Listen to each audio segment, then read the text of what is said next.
చెడ్డ భావాలు విషసర్పాల వంటివి. చెడ్డ భావాలను మేము ఎట్లా దూరం చేసేది అని మీరు అనుకోవచ్చు. అది చెడ్డది అని మీ అంతరాత్మ చెబుతుంటే దానిని మీలోనికి ఎట్లా ప్రవేశపెట్టగలరు? ఆ పాములో విషమున్నది అని మీకు తెలిసినప్పుడు దానిని మీరు పట్టుకుంటారా?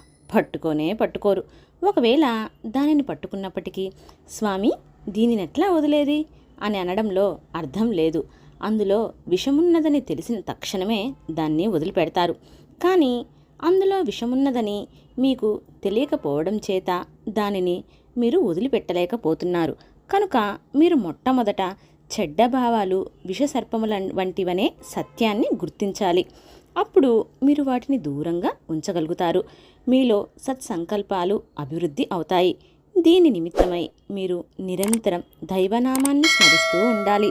దైవనామమే నావగా మారి మిమ్మల్ని సంసార సాగరాన్ని దాటిస్తుంది.